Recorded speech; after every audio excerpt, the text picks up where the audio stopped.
estás, debemos mover. Te adoraré, te adoraré. Aquí estás, obrando en mí. Te adoraré, te adoraré. Aquí estás, debemos mover. Te adoraré, te adoraré. Buenos días, Iglesia. Os doy la bienvenida al culto que vamos a celebrar hoy juntos. Es una alegría volver a saludaros y espero que estéis bien y que estéis teniendo un buen verano. Para comenzar hoy os voy a pedir que por favor abráis vuestras Biblias en el Salmo 86. Vamos a leer juntos los versículos 4 al 11. Alegra el alma de tu siervo, porque a ti, oh Señor, levanto mi alma. Porque tú eres bueno y perdonador, y grande en misericordia para todos los que te invocan. Escucha, oh Jehová, mi oración, y está atento a la voz de mis ruegos. En el día de mi angustia te llamaré, porque tú me respondes. Oh Señor, ninguno hay como tú entre los dioses, ni obras que igualen tus obras. Todas las naciones que hiciste vendrán y adorarán delante de ti, oh Señor, y glorificarán tu nombre. Porque tú eres grande y hacedor de maravillas, solo tú eres Dios. Enséñame, oh Jehová, tu camino, y caminaré yo en tu verdad. Durante el tiempo de alabanza, que va a comenzar ahora, recordemos todo esto que acabamos de leer. Tenemos un Dios cercano, al que podemos acudir, un Dios perdonador, rico en misericordia, que está atento a nosotros y que además nos responde. Con todo esto en mente vamos a pasar unos minutos alabando y adorando juntos. Eres tú la única razón de mi adoración, Jesús. Eres tú la esperanza que anhelé tener, oh Jesús. Confío en ti, me has ayudado, tu salvación me ha regalado. Hoy hay gozo en mi corazón, con mi canto te alabaré, te alabaré, te glorificaré, te alabaré, mi buen Jesús, te alabaré, te glorificaré, te alabaré, mi buen Jesús. Así es. Eres tú la única razón de mi adoración, oh Jesús. Eres tú la esperanza que anhelé tener, oh Jesús. Confío en ti, me has ayudado, tu salvación me ha regalado. Hoy hay gozo en mi corazón, con mi canto te alabaré, te alabaré, te glorificaré, te alabaré, mi buen Jesús, mi buen Jesús, te alabaré, te alabaré,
has ayudado, tu salvación me ha regalado.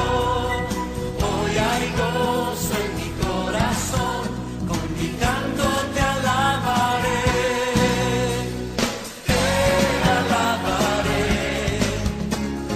te glorificaré,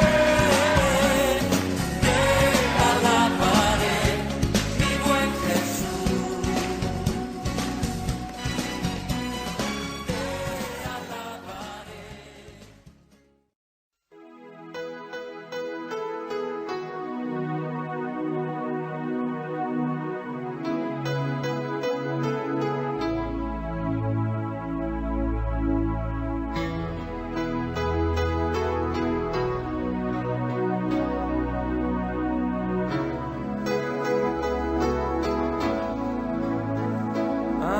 Maravilloso,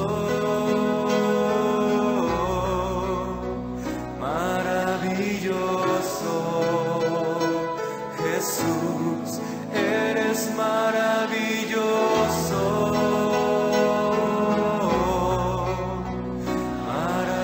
maravilloso,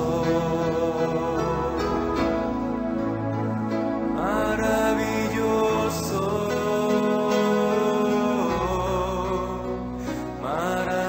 maravilloso, Jesús, eres maravilloso,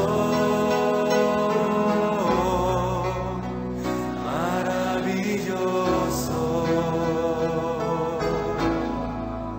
Señor Jesús, resucitaste, venciste en la cruz y viniste a buscarme. Señor Jesús, te adoraré con manos alzadas, te cantaré. Maravilloso,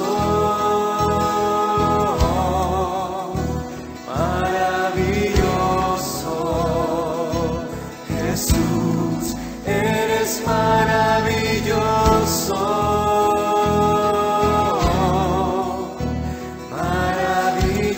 maravilloso. Señor Jesús, resucitaste, venciste en la cruz y viniste a buscarme. Señor Jesús, te adoraré con manos alzadas, te cantaré. Maravilloso,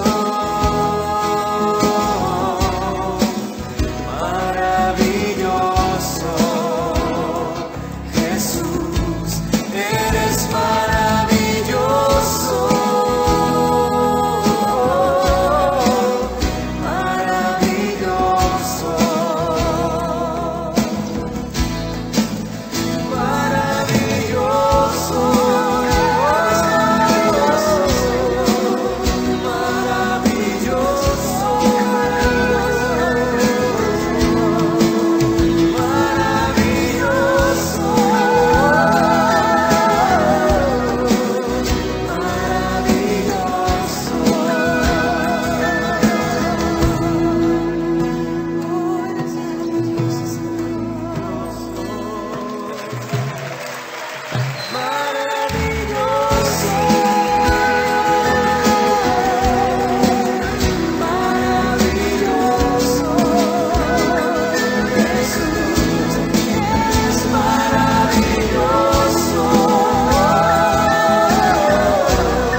ayúdame,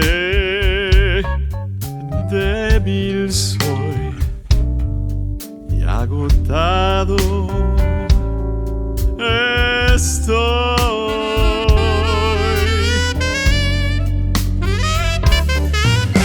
En la oscuridad, dame tu claridad, oh Señor, encamíname al hogar.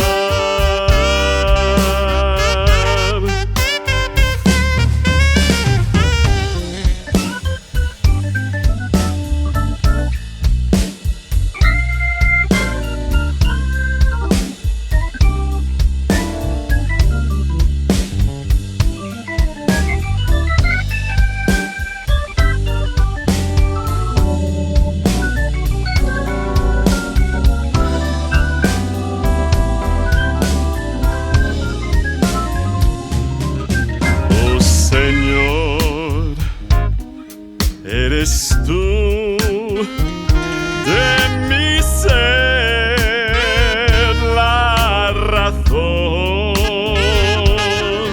roca firme, mi esperanza y canción.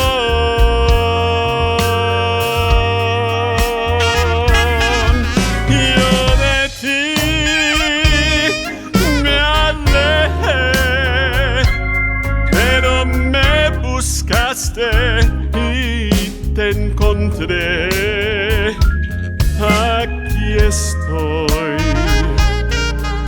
llévame a tu hogar.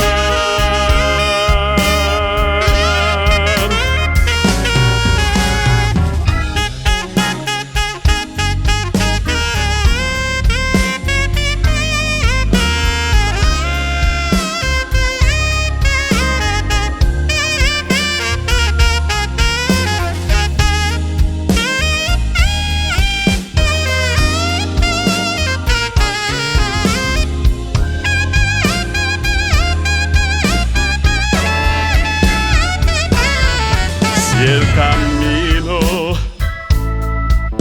es gris, quédate junto a mí.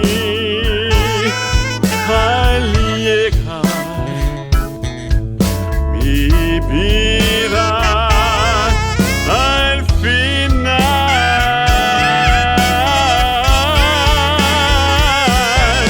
mi clamor oirás para no desmayar. Guíame, oh Señor, al hogar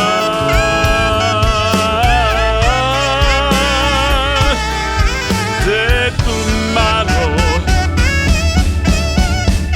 Llévame a tu hogar,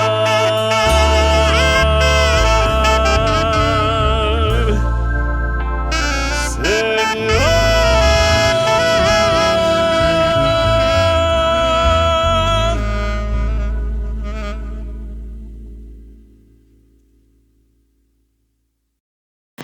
Pasamos ahora a celebrar la comunión o la mesa del Señor. A tomar del pan y del vino estamos recordando el sacrificio que Cristo hizo en nuestro lugar. El propio Cristo en 1 Corintios 11 nos pide que cada vez que tomemos del pan y del vino recordemos lo que Él hizo. Y es gracias al sacrificio que Él hizo en nuestro lugar que hoy día podemos tener una relación personal con Dios. Por lo tanto, vemos que la mesa del Señor no es solamente un recordatorio de un acto pasado, sino que es un acto pasado que tiene repercusión y consecuencias en el presente. Y no solamente eso, sino que también nos permite mirar al futuro con esperanza.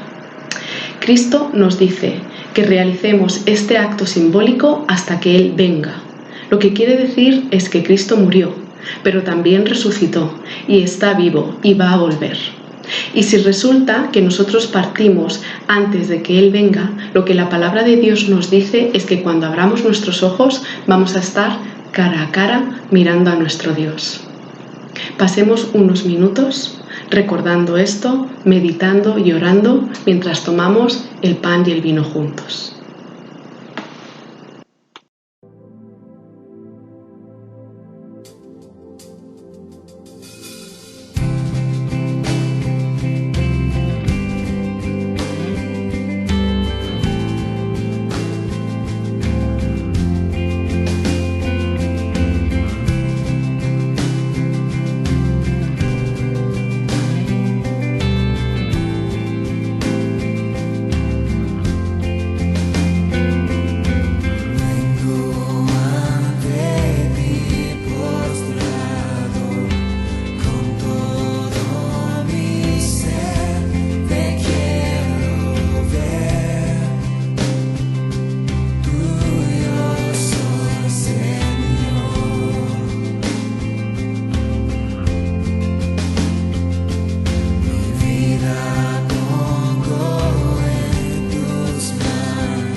El mensaje de hoy está a cargo de Ismael. Seguimos estudiando los 10 mandamientos que encontramos en Éxodo capítulo 20. ¿Qué tal? ¿Cómo estáis? Os mando un saludo a todos y como siempre una alegría poder tener este tiempo, esta oportunidad de compartir la palabra en este verano que se nos echó encima y en el que no sé si os encontraréis en Madrid, quizás habéis podido salir fuera, pero bueno, pues algo bueno que tiene esta mecánica nueva, ¿no? de las predicaciones a través de vídeo, pues es que nos permite, incluso estando lejos, pues poder sentirnos un poquito más cerca, y allá donde estéis cada uno, pues ojalá y podáis tener la oportunidad de no solo de escuchar este tiempo de la palabra, sino de haber compartido todo el tiempo de la reunión.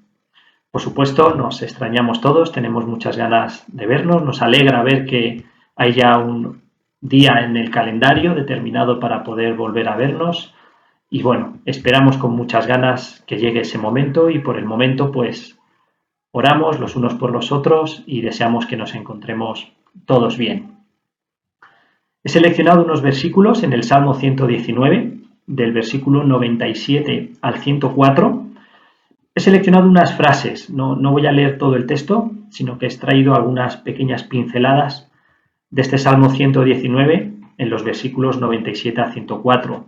Y quería destacar lo siguiente: oh, cuánto amo yo tu ley, todo el día es ella mi meditación, porque tus testimonios son mi meditación.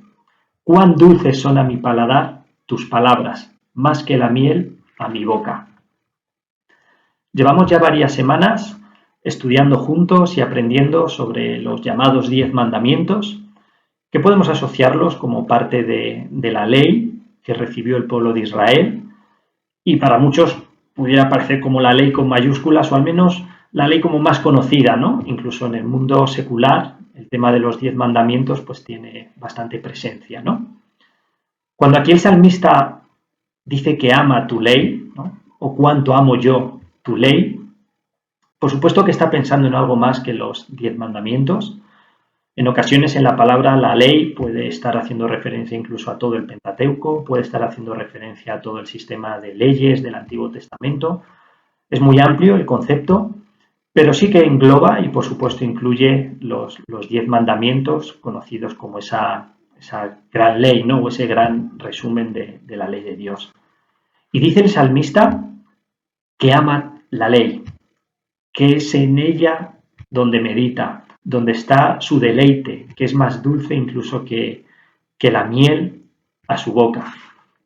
Y es curioso, ¿no? Porque quizás el acercamiento que tenemos muchas veces a la ley es el de algo que nos esclaviza, que nos supone una carga, tortuoso, difícil, imposible de cumplir, que nos muestra nuestros errores, que además nos impide hacer muchas cosas que podemos incluso desear, o que nuestro cuerpo puede pedirnos, y por eso surge la aparente contradicción, ¿no? O la pregunta: ¿deleitarse en la ley, amar la ley, meditar en la ley, gozar la ley?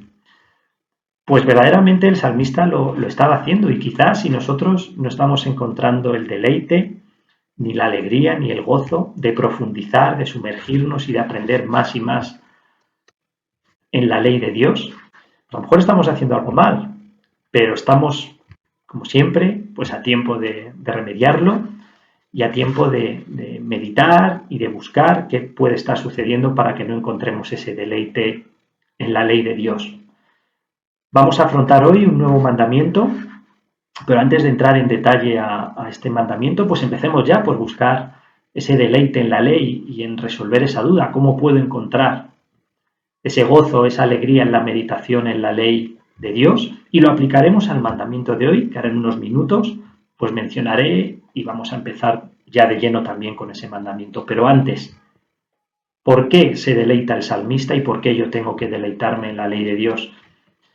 La ley muestra al autor de la propia ley, aquel que dicta, que decide, que dictamina la ley, está necesariamente mostrando a través de esa ley cuál es su carácter, cuál es su naturaleza, sus deseos, sus prioridades, aquello que busca lo que ama, lo que no quiere, quién es Él en definitiva, a través de la ley, a través de las normas, y lo podemos ver incluso en nuestras propias familias, en las normas que rige cada uno de nuestros hogares, que pues o entre todos, o alguien en la casa, o mediante acuerdo, pues cada quien, ¿no?, tendrá sus métodos, pero pues en cada una de nuestras casas, clarísimamente aquello que es ley, que es norma, que es regla, está mostrando clarísimamente el carácter, ¿no?, de la familia, lo que busca, sus prioridades y lo que es importante, ¿no?, para cada familia, para cada casa.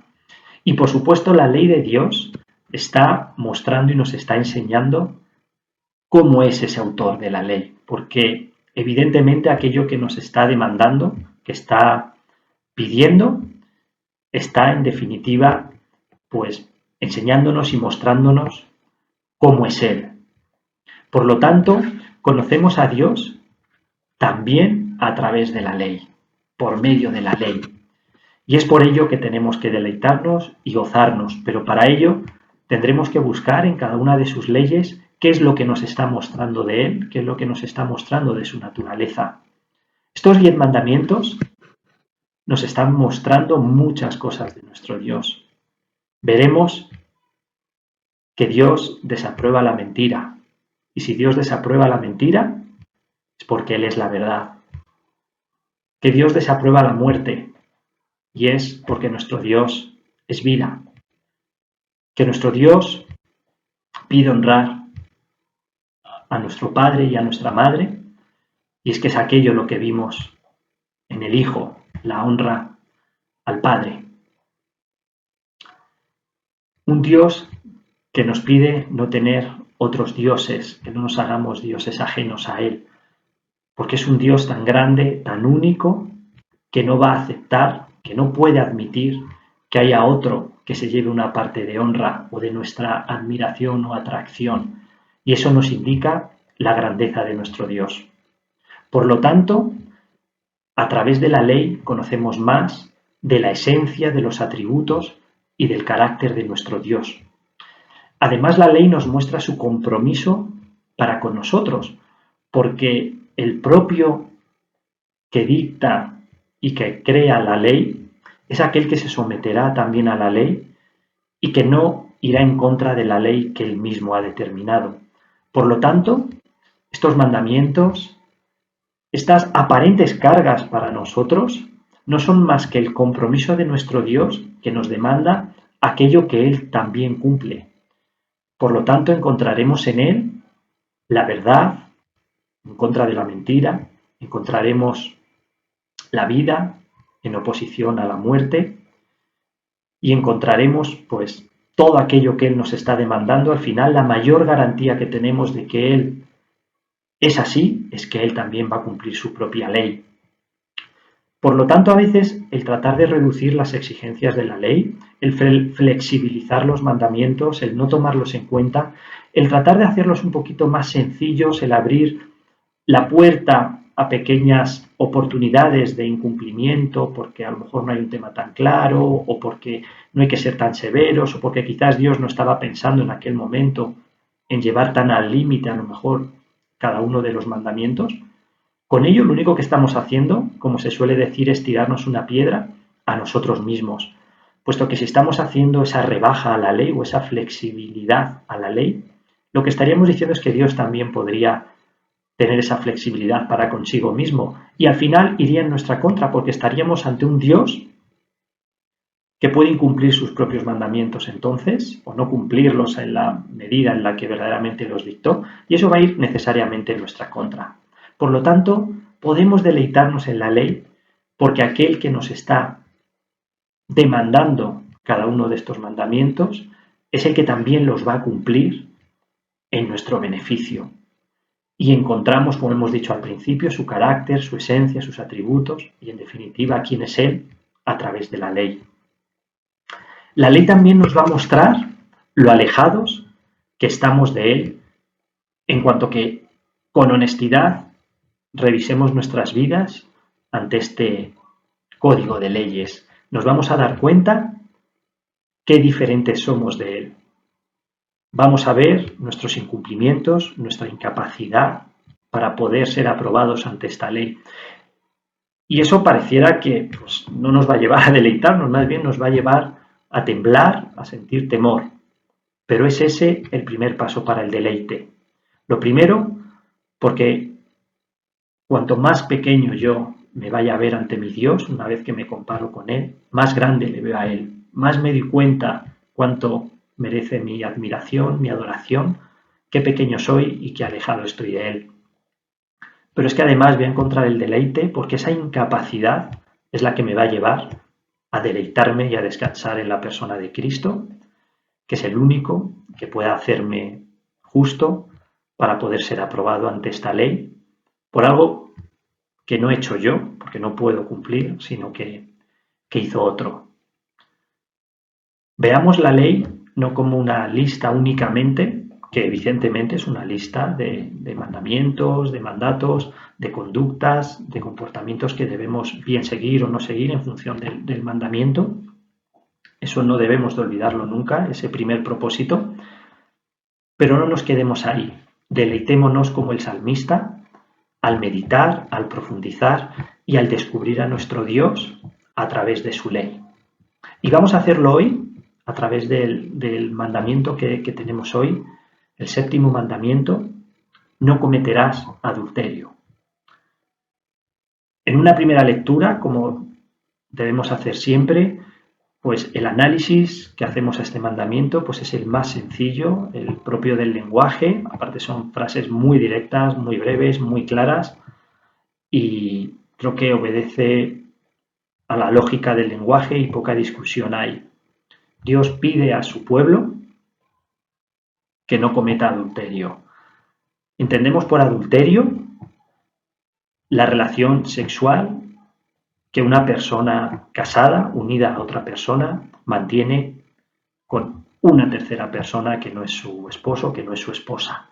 Y en definitiva supone un incumplimiento o una infracción al pacto del matrimonio. Al pacto celebrado entre el esposo, la esposa, el compromiso sellado y la promesa de fidelidad, de unión, de pasar a formar un único cuerpo, un único ser y una exclusividad que se debe el uno al otro. El adulterio, en definitiva, es el acto sexual que se realiza fuera del matrimonio. Habría muchísimos detalles que ver, muchísimo que hablar también si quizás este mandamiento también incluye referencias a todo lo que es la fornicación, a todo lo que sería también las relaciones sexuales fuera del matrimonio, independientemente de si estás casado o no. Pero vamos a quedarnos con la idea principal, que es la de no cometer el acto del adulterio, tal y como lo define el diccionario, que es la relación sexual fuera del matrimonio. Y ahora nos preguntamos, ¿no?, enlazando con lo que he comenzado a decir y con este salmo, ¿no?, en el que encontramos ese deleite en la ley de Dios, ¿qué nos está enseñando este mandamiento, en primer lugar, de Dios? Vamos a alzar nuestra mirada a Él antes de pensar en cómo me aplica a mi vida. Vamos primero a mirarle a Él, ¿no? ¿Qué nos enseña de nuestro Dios? Pues un Dios que prohíbe el adulterio es un Dios que ama la fidelidad. Es un Dios que además va a cumplir lo que Él exige a otros. Por lo tanto, no solo ama la fidelidad, sino que Él es fiel. Y esta es la idea principal que tenemos que llevarnos de este mandamiento y del propósito que Dios ha tenido al darlo. Enseñarnos que Él es fiel. Que Él no es un Dios que busca el deleite en otros que no son aquellos con los que ha sellado también el pacto de la fidelidad. Es este un mandamiento, además, que me va a dar seguridad, porque me muestra clarísimamente que mi Dios no va a buscar, no se va a cansar de mí, no va a buscar el deleite que recibe en mí fuera de mí. Y eso me da mucha seguridad, porque sé que no voy a ser abandonado, no voy a ser engañado, no voy a ser suplantado por otra persona, ni siquiera momentáneamente, porque la idea del adulterio no es una idea de abandono, no es una idea de ruptura del matrimonio, sino de mantener una relación sexual a la vez que el matrimonio se mantiene. Por lo tanto, no estamos aquí hablando de divorcio, de abandono a la pareja, sino de ese engaño que se realiza a la par que la relación continúa. Por lo tanto, mi Dios es un Dios que no me va a estar engañando, que cuando me dice que soy la niña de sus ojos, me lo dice de verdad, lo cumple y solo va a tener ojos para mí. En la palabra encontramos que el matrimonio y la unión sexual es algo que aparece muchísimo y destacado como algo muy importante porque verdaderamente está haciendo una clarísima referencia a la relación que Dios tiene con nosotros. Encontramos como para Dios el pueblo de Israel era como una relación de esposo y esposa. Dios se dirige a su pueblo en muchísimas ocasiones como su esposa, él se autodenomina esposo. Lo vemos, por ejemplo, en muchos lugares, pero por ejemplo en Jeremías capítulos 2 y 3, el versículo 14 del capítulo 3, Jeremías 3:14, dice directamente Dios, yo soy vuestro esposo. Y son muchos los textos en los que ante la infidelidad del pueblo de Israel hacia Dios, cuando se va con otros dioses, cuando se va tras los dioses de otros pueblos, Dios clarísimamente cataloga estos actos como adulterios del pueblo hacia su esposo, que es Dios, ¿no? Y él se muestra como el esposo fiel que no cometerá adulterio. Y se muestra además como el esposo fiel que aun habiendo adulterado su esposa, el pueblo, lo sigue recibiendo y lo sigue amando y lo sigue abrazando. Pero es que Cristo es también identificado en la palabra como el novio de la Iglesia. Incluso en Efesios 5, al final del capítulo, en la parte final del capítulo de Efesios, que podéis leer y repasar con atención, se reta a los esposos a amar a sus esposas como Cristo amó a la Iglesia. La relación que cada matrimonio debe de manifestar, la relación que es el testimonio vivo de cada matrimonio hacia el mundo, hacia los que les rodean, es la misma relación, o debiera ser, como la relación de Cristo con la Iglesia, como su novia, como su esposa. Por lo tanto, el propio matrimonio viene a ser una labor evangelística, una labor de testimonio, una labor de adoración a nuestro Dios, puesto que en cada matrimonio debiéramos estar manifestando el amor de Cristo hacia la Iglesia.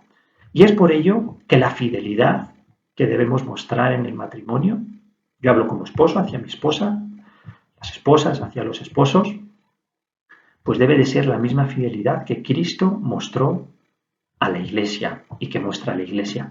Una fidelidad hasta el fin, de exclusividad, de amor, de perdón, de sacrificio. Ese es el desafío para los esposos. Amad a vuestras esposas como Cristo amó a la Iglesia. Por lo tanto, este mandamiento de no cometerás adulterio tiene una primera dimensión, evidentemente, de aplicación totalmente práctica, de obediencia y de sometimiento a la idea de que no permite Dios las relaciones sexuales para los matrimonios fuera de únicamente el matrimonio. Eso es lo primero que nos debiera de quedar claro, por supuesto, es el mandamiento más directo, más claro, y clarísimamente pues queda prohibida las relaciones sexuales fuera del matrimonio. Pero si meditamos en la ley de Dios, en lo que nos quiere enseñar, en quién es Él, encontramos que eso no es más que una pequeña guía, una pequeña ayuda para que nos demos cuenta de lo que es la gran relación que Dios tiene con su pueblo, que Cristo tiene con la Iglesia. Y es por eso que muchas veces también, por ejemplo, en Santiago 4:4, se nos llama, como dice aquí Santiago, si veis el versículo 4 del capítulo 4, dice, oh almas adúlteras, ¿no sabéis que la amistad con el mundo es enemistad contra Dios? Está usando el término adúlteros para llamarnos la atención y decirnos que si queremos tener amistad con el mundo, eso es como un adulterio contra Dios, porque el compromiso que tenemos con Dios no es compatible con comprometernos con el mundo. Y es por ello que usa el término de almas adúlteras. Vemos también que el tema del adulterio es algo que Cristo ha explicado en el Nuevo Testamento para seguir profundizando en la idea, para seguir enseñándonos nuevos matices. No para reinterpretar o para cambiar, sino para ampliar y para verdaderamente poner ahí el dedo donde lo necesitamos para darnos cuenta de qué lejos estamos de la aprobación por parte de Dios de nosotros ante la ley, ¿no? Entonces Cristo en Mateo 5, versículos 27 y 28, textos probablemente muy conocidos por todos, ¿no? Se nos dice que el adulterio va mucho más allá del mero acto físico de cometer ese acto sexual, ¿no? Sino que dice Cristo que incluso cuando deseas, cuando estás imaginando, codiciando el mantener una relación con una mujer que no es tu esposa, dice que ya estás cometiendo adulterio. Esto es lo que dijo Cristo. Nos está explicando que la ley de Dios va mucho más allá que la ley de los hombres. En las leyes de los hombres, de hecho así lo recogen la inmensísima mayoría de códigos civiles, de leyes de los países, se dice que a una persona se la juzga por acción u omisión. Es decir, por haber cometido algo que no debe cometer o por omitir cometer algo, como por ejemplo prestar auxilio, ¿no? Cuando debe hacerlo. En definitiva, se juzga por acción, por lo que haces, o por omisión de dejar de hacer lo que tendrías que haber hecho. Pero en ningún momento la ley de los hombres te va a juzgar por las intenciones, por los pensamientos o por los deseos. Podrías elaborar un plan para robar un banco, para asesinar a alguien. Podría la policía encontrar en tu casa todo el plan elaborado, el arma del delito, el mapa para llegar a la caja fuerte. Podrías incluso dirigirte a cometer el delito ese día, el robo, el asesinato, lo que imagines, pero si 15 segundos antes de cometerlo decides parar y no cometerlo, no hay nada de lo que tengas que ser juzgado, pues no has llegado a cometer esa acción que te haría culpable, únicamente has tenido la intención. Evidentemente, las leyes también juzgarían si en ese acto de intención has cometido algo de daño a alguien, pero eso volveríamos a estar ante una acción, ¿no? Lo que es la mera intención, el deseo, la imaginación, el pensar o anhelar algo tan grave como un asesinato, un robo o en este caso un adulterio, nunca sería juzgado. Pero Cristo nos dice que para Dios el hecho de pensar, de desear, también constituye un adulterio. Y esto es lo que verdaderamente nos desarma ante la ley. Y vemos cómo en la palabra esto es algo que entendieron muchos de los hombres de Dios que encontramos. Entendieron que quien juzga es Dios, no los hombres. Entendieron que la vara de medir, que el listón que debemos de superar, no es el de los hombres que se basa en los actos, sino en aquel que todo lo conoce, que todo lo ve, aquel que ni siquiera va a pensar en abandonarnos, en engañarnos, no que no lo cometa, ni siquiera lo va a desear, lo va a anhelar, ni lo va a soñar. Vemos, por ejemplo, cómo en Génesis 39:9, la historia de José, recordaréis que José hay un momento en el que recibe mucha presión por parte de la mujer de Potifar, que le está seduciendo, persiguiendo y buscando que cometa un acto de adulterio con ella, puesto que ella era la esposa de Potifar. Y José le responde: ¿cómo puedo hacer esto a mi Dios? Evidentemente Potifar sería también un afectado, pero en muchas ocasiones un adulterio podría ser algo que ni siquiera la persona afectada conozca. Entonces podríamos hablar de que no hay afectación. Entonces, ¿qué problema puede haber en algo que el afectado no ha sentido ni conocido y queda oculto y que no daña la relación? Pues lo que hay es que, ¿cómo voy a hacer esto a mi Dios?, dice José. Y en el Salmo 51:4, David, ante el famoso adulterio con Betsabé, una historia destacadísima en la vida de David, que le llevó a sufrir, a atormentarse, a meditar muchísimo en el perdón de Dios. En el Salmo 51:4, cuando David recuerda y medita en este adulterio con Betsabé, dice David: contra ti, en referencia a Dios, contra ti solo he pecado. Verdaderamente, él se desarma ante Dios dándose cuenta de que a quien verdaderamente ha fallado es a su Dios. Evidentemente está el daño, ¿no?, cometido, por supuesto, pero tanto José como David están dándose cuenta de que los actos que podrían haber cometido o cometieron, aun cuando podían haberse tapados, no habían, en el caso de Potifar incluso no tendrían ni que haberse enterado, pero el daño estaba cometido contra Dios. Y es por eso que Cristo nos recuerda que aún el pensamiento nos hace culpables ante Dios, pues Él lo conoce y Él está siendo atacado en nuestros actos y estamos haciendo algo que Él no aprueba, que Él no haría. Por lo tanto, incluso el pensamiento nos hace culpables ante Dios. Qué lejos estamos de poder cumplir la ley, qué lejos estamos de poder decir que la fidelidad que manifestamos ante nuestras esposas es como la fidelidad que Dios tiene con nosotros.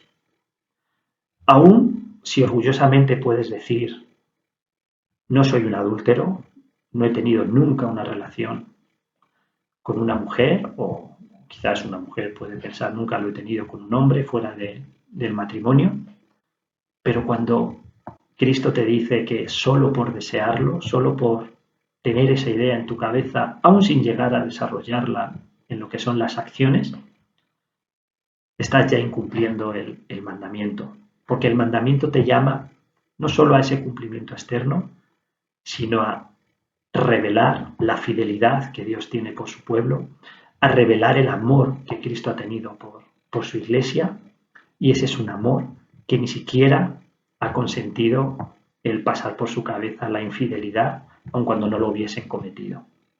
Qué lejos estamos de cumplir la ley de Dios. Pero quiero terminar con la escena que tiene que animarnos a todos, porque todos tenemos que reconocer que nuestra fidelidad no alcanza ese nivel. Todos tenemos que reconocer que aunque amamos evidentemente a nuestra esposa, esposas que améis a vuestros esposos, tenemos que darnos cuenta de qué lejos estamos de esa fidelidad que Dios ha manifestado a su pueblo y que Cristo ha manifestado a su iglesia. Pero vayamos a Apocalipsis, al final de la palabra. Recordamos al principio de la palabra en Génesis esa formación de la mujer a partir del hombre, ese llamado de Dios de dejar, ¿no?, el hombre y la mujer a sus padres, de unirse, de ser una sola carne. Podemos encontrar ahí la primera referencia a lo que es la relación de pareja, el matrimonio. Y vamos al final de la palabra, Apocalipsis 19:7, y ahí encontraréis, lo voy a leer, cómo llega el momento final de la palabra, la victoria final, el momento en el que pareciera como que Cristo, ¿no?, recibe su premio, recibe aquello por lo que ha trabajado, por lo que ha dado la vida. Y lo que recibe es, en medio de la alegría y del gozo, dice Apocalipsis 19:7, gocémonos y alegrémonos y démosle gloria, en referencia a Él. Porque han llegado las bodas del Cordero. Han llegado las bodas, podemos decir la boda de Cristo, y su esposa se ha preparado. Muy cerca del final de la palabra encontramos esta escena de victoria, de premio para el Cordero, que recibirá a su esposa, a su novia, a la iglesia, por la que ha sufrido, dado la vida y por la que se ha mantenido fiel hasta el final. Y por la que ha dado todo sin plantearse en ningún momento el ser seducido o atraído por otra diferente. Esa es la seguridad que tenemos en nuestro Señor, en nuestro esposo, en nuestro novio, que recibirá a su novia a la iglesia al final. Esa es la fidelidad de nuestro Dios y eso es en lo que nos tenemos que deleitar, en lo que tenemos que descansar y en lo que, como el salmista, podemos decir que es más dulce que la miel para nosotros. Un Dios que no aprueba el adulterio porque es un Dios fiel que persevera hasta el final y que no nos abandona y no nos engaña. Pues muchas gracias a todos, deseo que esto sea de bendición y esperamos vernos pronto. Un saludo a todos. Llegamos al final de la reunión de hoy y no querría terminar sin antes dar las gracias a las personas que han hecho posible que hoy hayamos podido celebrar nuestro culto. Querida Iglesia Agua de Vida de la Vaguada, pido a Dios que os guarde, que os proteja y que os bendiga durante esta semana y que tengáis un feliz domingo. Un abrazo a todos. Aleluya, me gozaré en tu presencia, Jehová, con todas mis fuerzas gritaré. Hey, me gozaré en tu presencia, Jehová, con todas mis fuerzas. Oh, me gozaré en tu presencia, Jehová, con todas mis fuerzas gritaré. Hey, me gozaré en tu presencia, Jehová, con todas mis fuerzas. Ante ti con gozo, ante ti con gozo, bailaré con alegre danza, celebraré, saltaré, me gozaré. Ante ti con gozo, cantaré con alegre danza, celebraré, saltaré, me gozaré. Oh sí, me gozaré en tu presencia, Jehová, con todas mis fuerzas. Me gozaré en tu presencia, Jehová, con todas mis fuerzas. Ante ti con gozo, bailaré con alegre danza, celebraré, saltaré, me gozaré. Ante ti con gozo, bailaré con alegre danza, celebraré, saltaré, me gozaré. Ante ti con gozo, bailaré con alegre danza, celebraré, saltaré, me gozaré. Una vez más, ante ti con gozo, bailaré con alegre danza, celebraré, saltaré, me gozaré.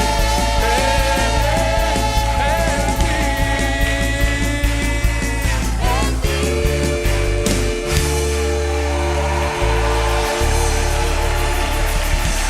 Oh, aleluya. Oh, no podemos dejar de alabarte. No podemos dejar de alabarte. Oh, Dios, bendito, bendito, bendito. Digno, digno, digno, digno. Aleluya. Oh,